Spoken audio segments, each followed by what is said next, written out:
Beatriz Nazario Torres, educadora, artista, maestra artesana, líder cultural y distinguida por su trabajo en el bordado pictórico. Nace en Ponce, Puerto Rico, y a sus 15 años se traslada a Sabana Grande, donde termina su escuela superior.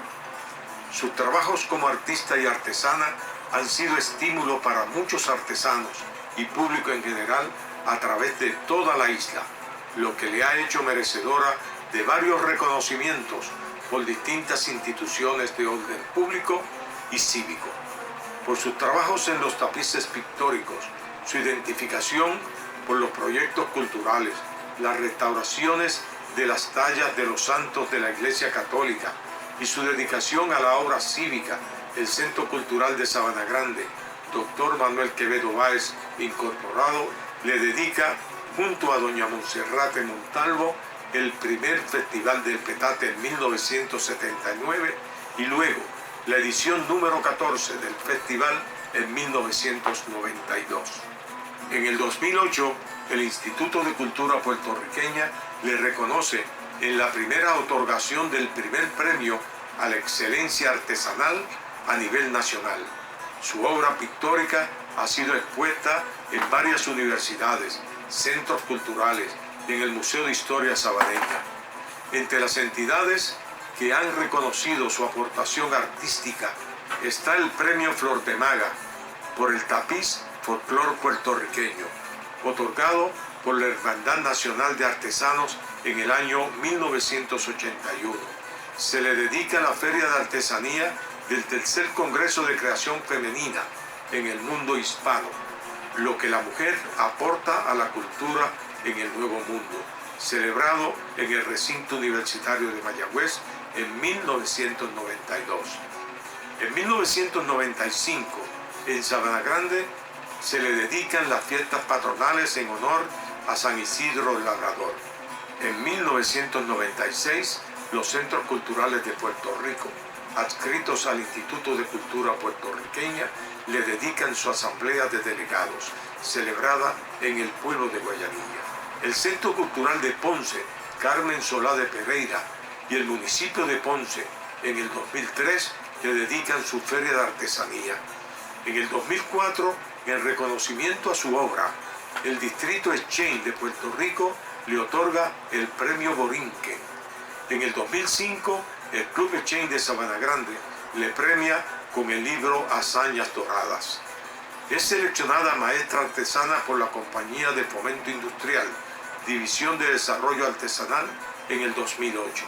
En el 2015, Beatriz tiene el honor de ser la maestra artesana escogida para el cartel representativo de la Compañía de Fomento Industrial, División de Desarrollo Artesanal. En la novena exaltación al Salón de la Fama de la Artesanía Puertorriqueña, Walter Murray Chiesa, celebrado en el municipio de Vegabaca, Beatriz es una de las artesanas exaltadas en el 2019. Cuando fundamos el Museo de Historia Sabaneña y abre al pueblo, Beatriz, junto a otros sabaneños distinguidos, fue parte del grupo organizador de esta entidad que hoy es orgullo para todos los sabaneños. Con esta trayectoria, nuestro pueblo de Sabana Grande, representado por el Museo de Historia Sabaneña Incorporado y el gobierno municipal, representado por su alcalde honorable Marco Gilberto Valentín Flores, le reconocen esa trayectoria cívica. Beatriz ha trascendido nuestra frontera y en nuestro pueblo ha plasmado una huella imborrable que será un vivo ejemplo de una persona identificada con nuestro folclore y la expresión cotidiana más íntima de nuestra gente, la cual ha quedado para la historia a través de su obra pictórica.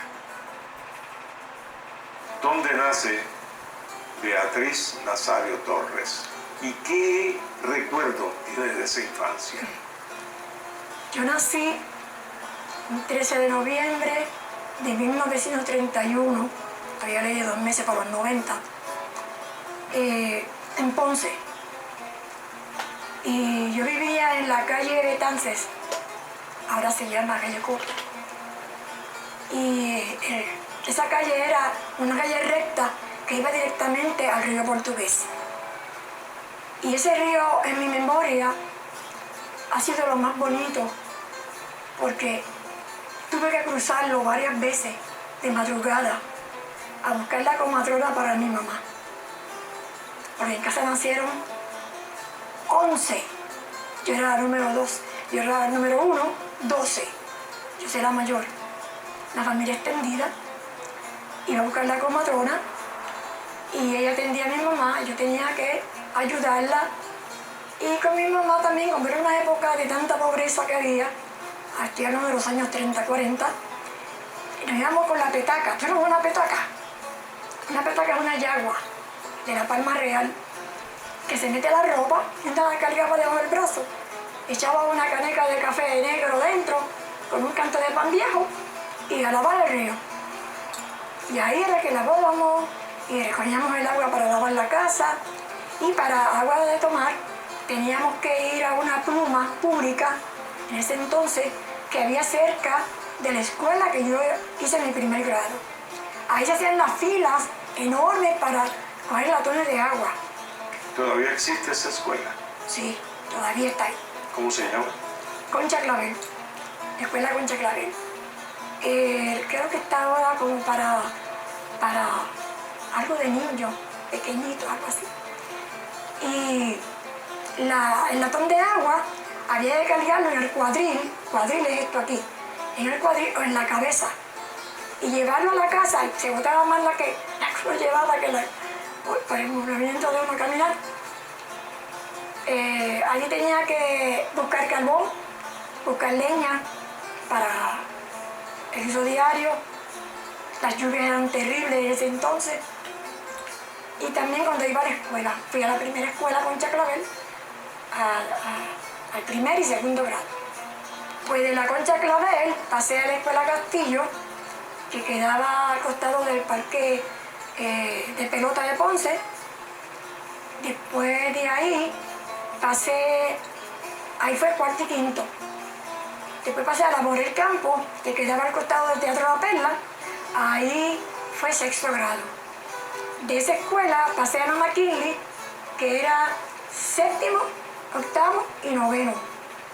Y la graduación de noveno grado se celebró en el Teatro La Perla. Y después del noveno grado, cuando termina el noveno grado, ¿dónde estudia la escuela superior? Pasó un año primero de eso. Y al cumplir mis 15 años, ver la situación económica de mi casa y los problemas de la pobreza y eso, pues emigro a Sabana Grande con mis tíos. Ahí pues la tía mía tenía un taller de pañuelos y antes de entrar al taller entro a la escuela Luis Muñoz Rivera en Sabana Grande a estudiar el segundo, tercer y cuarto año. Me gradué en 1950 de cuarto año. Como no había otra cosa que hacer, pues mi tía me dijo, no, tenemos trabajo, que tenemos taller, venite a trabajar al taller. Ella era propietaria del taller. Ella era propietaria. Y ahí empecé a trabajar en el taller.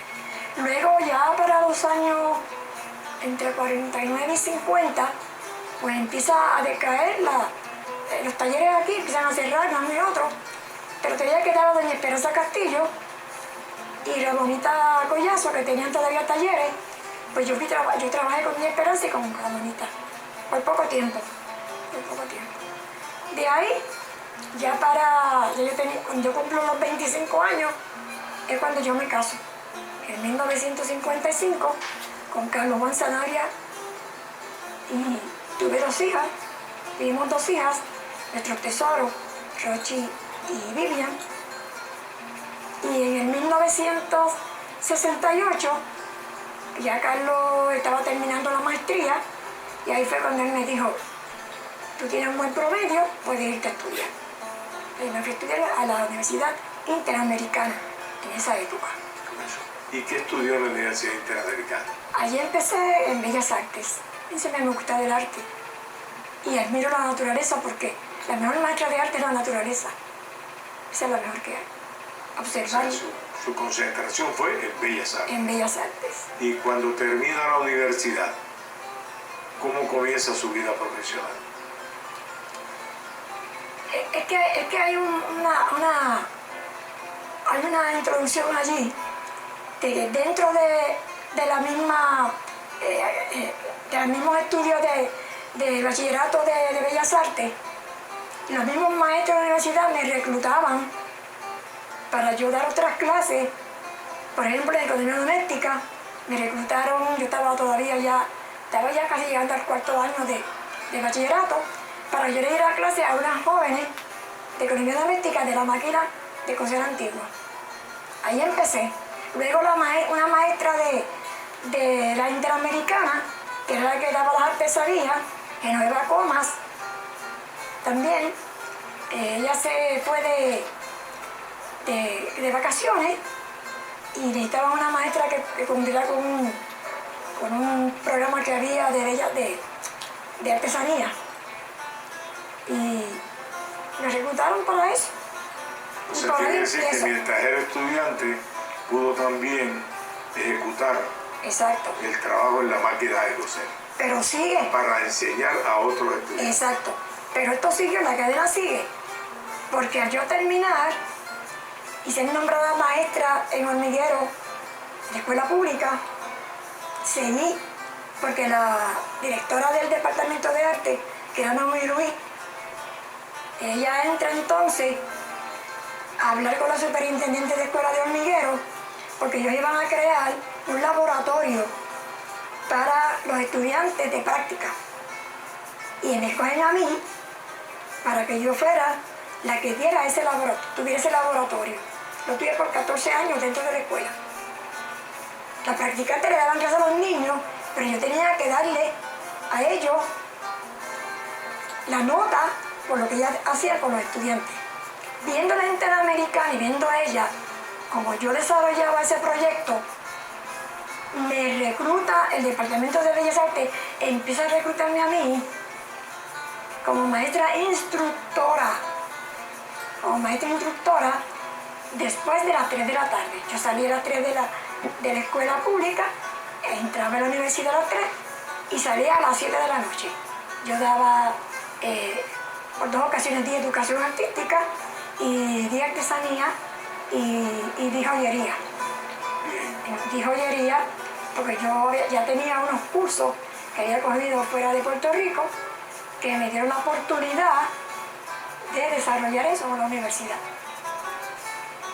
Fue bien interesante. Exitoso. En el ejercicio de su función como maestra, ¿estuvo cuántos años en hormigueros? 24. 24 años. Recuerdo, para aquella época, yo había visto su obra artesanal y su obra de arte. Para aquella ocasión, tuve la oportunidad de ser parte de la Junta de Directores del Instituto de Cultura y la invité para que participara en las entrevistas que se hacían para la vacante que existía en Añasco de la Oficina de Promoción Cultural. Y usted tuvo la oportunidad de ser reclutada. ¿Qué nos puede contar de las experiencias que tuvo como representante de promoción cultural en el área oeste de Puerto Rico? Bien. Fueron muchas experiencias agradables, muchas. Trabajé con gente muy buena, el instituto me encantó, porque era una forma de ver y conocer cosas que yo ni pensaba en la vida, porque yo conocí a don Enrique Laguerre, conocí a don Everaldo Díaz Alfaro, un montón de gente más. En las reuniones que dábamos mensual, ahí había mucha gente que iba a buscar información, otros iban a reuniones de trabajo y cosas así, que era gente de Puerto Rico que estaban en la literatura, en la plástica, y conocí todo eso, y eso fue magnífico. Entró a trabajar con 15 pueblos en el área oeste, pero lo único que a mí me tuvo... ¿Desde qué sitio a qué sitio cubrían los pueblos? Desde Quebradilla hasta Cuenca.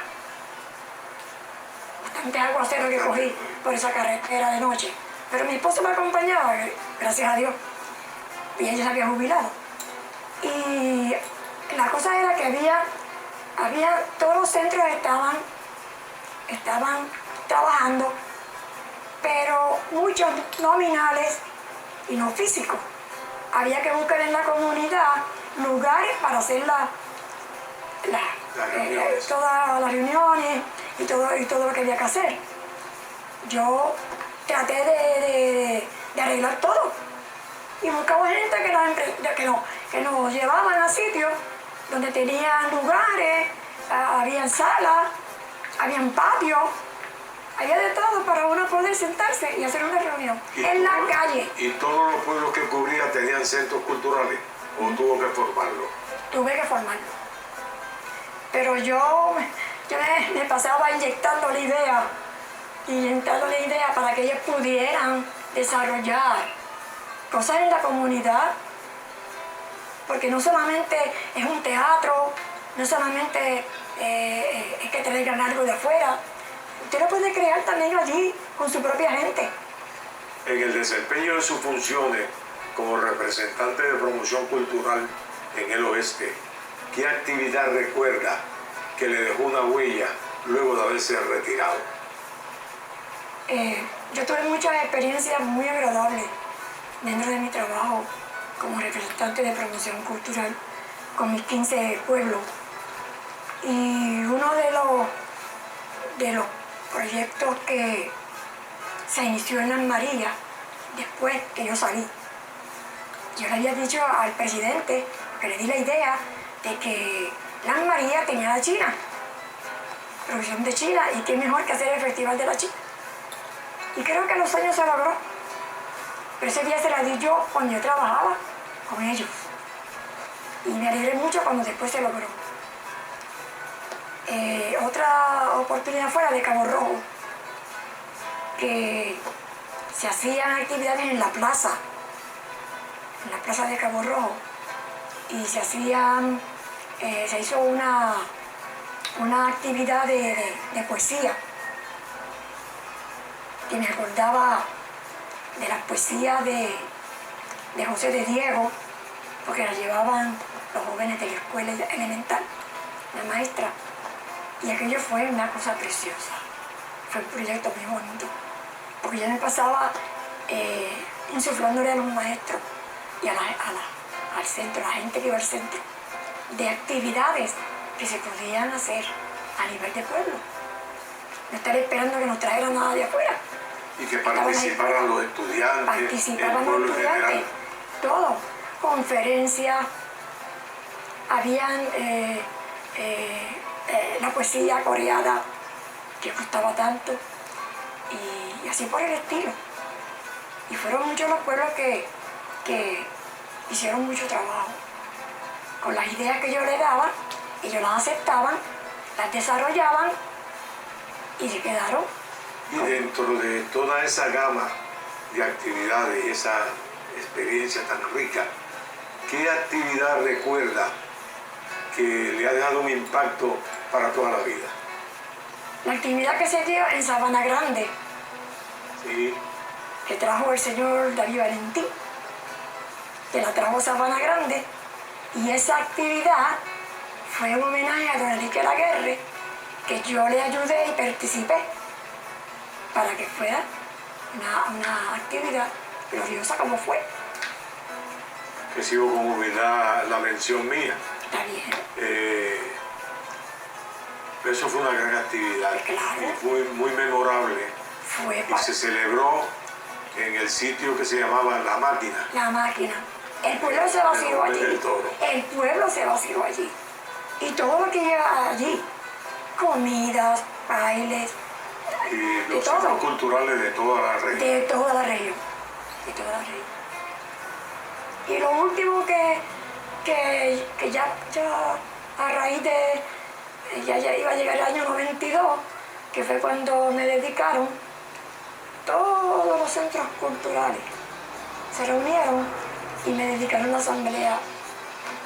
Asamblea de Centros Culturales. De Centros Culturales en Guayanilla. Era muy memorable esa Sí. asamblea. Todos los centros culturales. Nunca se me olvida. Nunca se me olvida. Hemos hablado de tu obra artesanal, pero a mí me gustaría que el pueblo conociera la importancia que ha tenido el Centro Cultural de Sabana Grande, sobre todo con el Festival del Petate, que ya es legendaria esa actividad para nuestro pueblo. ¿Qué puedes decirnos?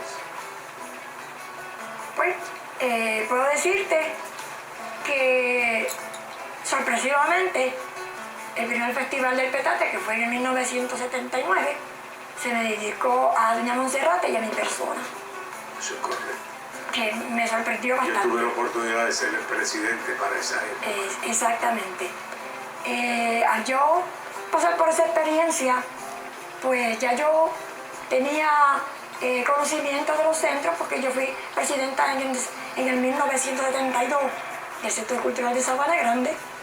Ya conocía variedad de cosas que se hacían, y con el festival ahí yo empecé a delinear unas cosas que se necesitaban, que era tener la ambientación para el festival, para el comienzo del festival, el primer día que se iba a iniciar, que era la glorieta, y yo hice algunas estampas que todavía por ahí están los retratos de ella, ¿verdad? Los primeros años, Y las estampas en los eran primeros tuyas. años.